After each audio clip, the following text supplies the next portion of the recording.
So good afternoon, everyone. About a year ago, when I was still a physics postdoc, I was presenting about SNEWPY at this conference in Italy.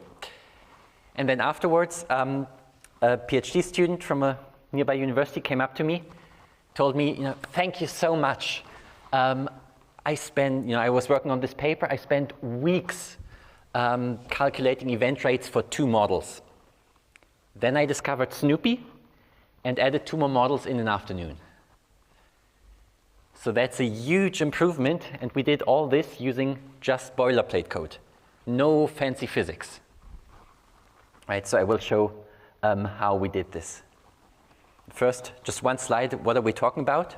We're talking about supernovae, which are these exploding stars, which create black holes, neutron stars, as well as chemical elements, including the silicon in our computer chips.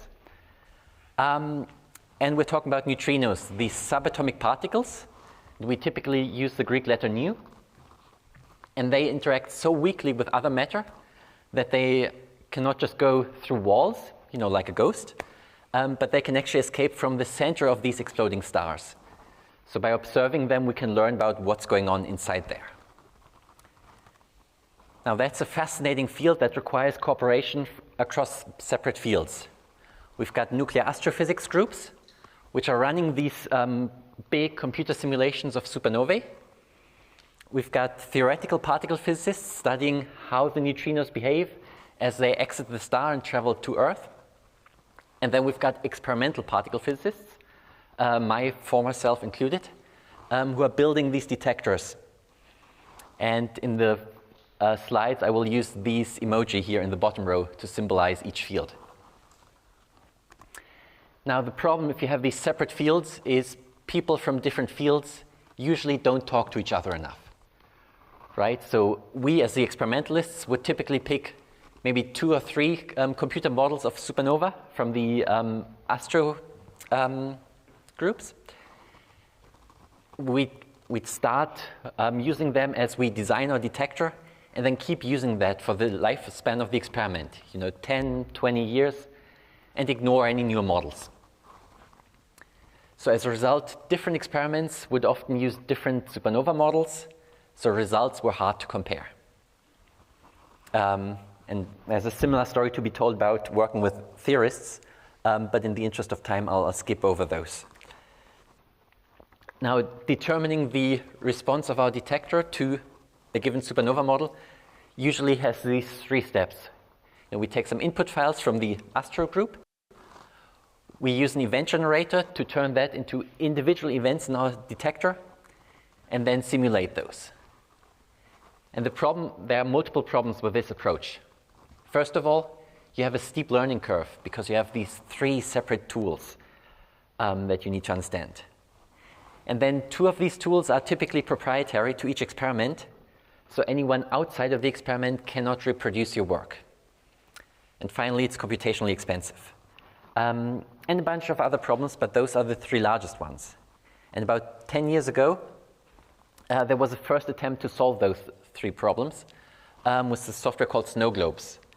And I'll skip over the details of how it works, but it was using some rough approximations, which were good enough for simple use cases, and also orders of magnitude faster.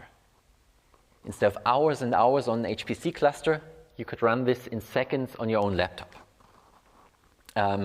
However, for more advanced analyses, you might still need the old way of doing things. Now, even with SNOWGLOBES, over the past couple of years, we noticed there are still some problems. For example, it's tricky to install. It's not clear where you get these input files with the neutrino flux information. And it's not clear how you would embed SNOWGLOBES in your workflows, which are nowadays typically Python-based.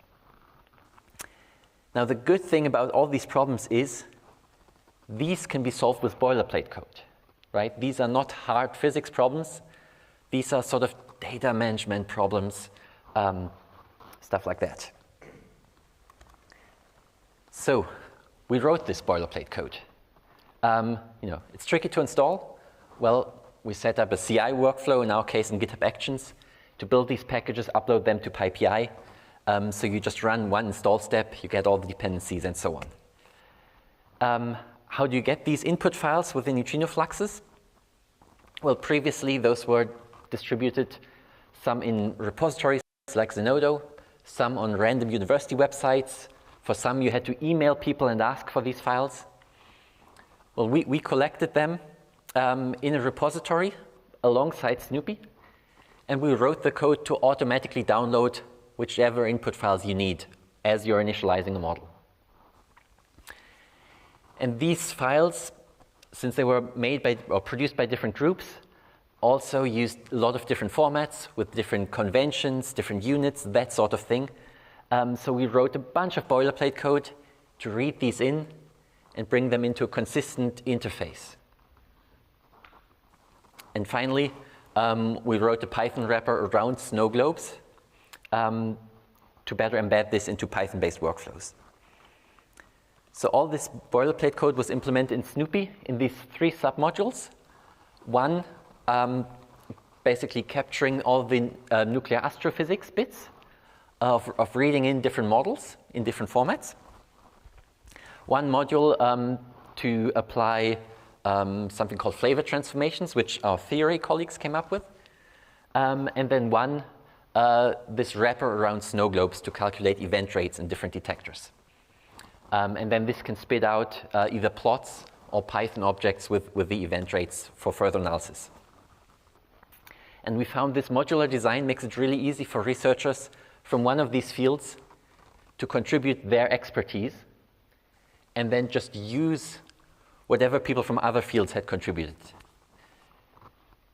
So as a result, SNEWPY was picked up quite well. We've got dozens of papers using it, including, I've marked just a few examples here, including people or research groups from all of these different areas of research. So this is really nice. And now imagine if each of these research groups would have had to write all their own boilerplate code, right? Imagine how much time they would have wasted. Imagine how many bugs they probably would have written.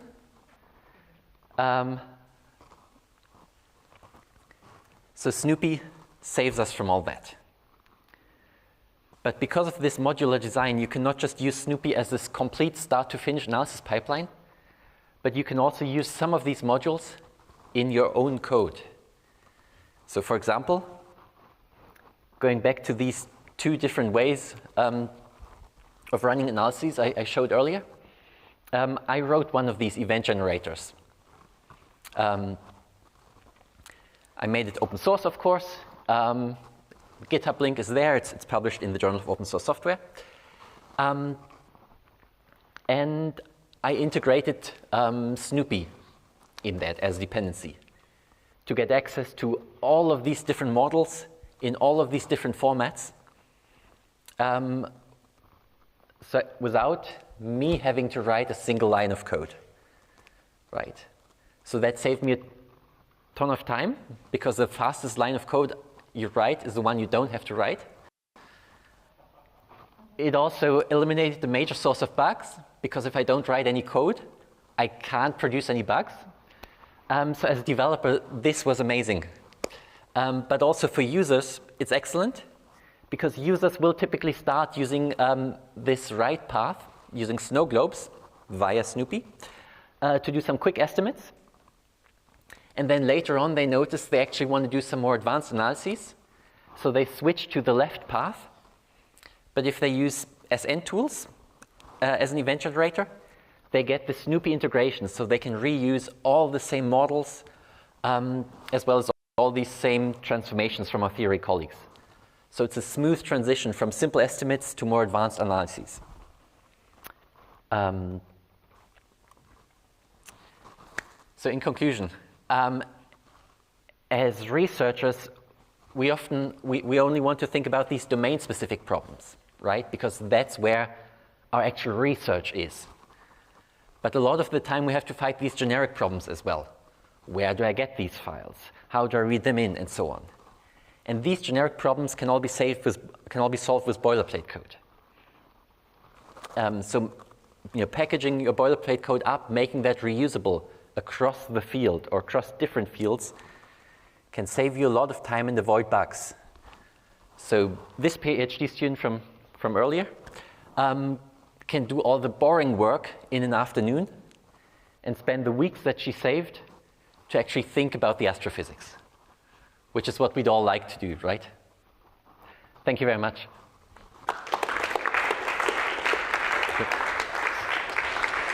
Thank you very much. And we are again taking the questions using Canopy. And the first question that I see coming up here comes from James asking, once you've created this glue code, which brings existing tools together, how do you reach out and get researchers to start using it? Excellent question.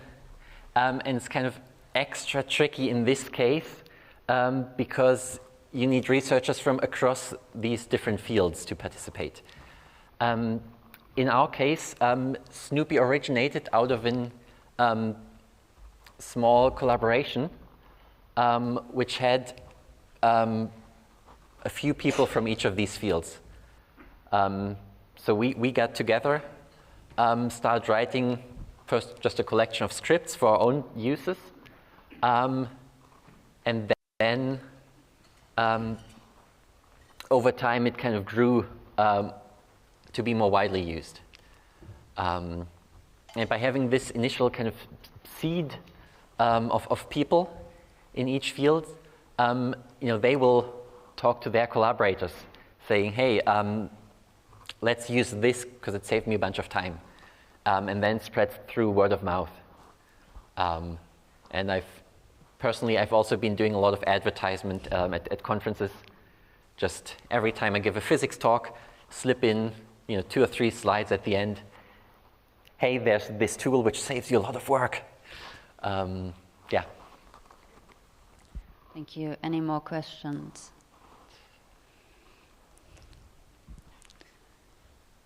So one question I would have, so you're talking about boilerplate code, and James was using the term glue code. So what are you doing there? Is it basically only calling the scripts and gluing things together, or are you also doing data processing, creating visualizations, or what is this boilerplate code you're writing? Yeah, I was a bit loose when writing the title. I could have just as well called it Grueling Glue Code Can Connect Communities. In the way I'm using this is here as boilerplate code is all the non-physics code.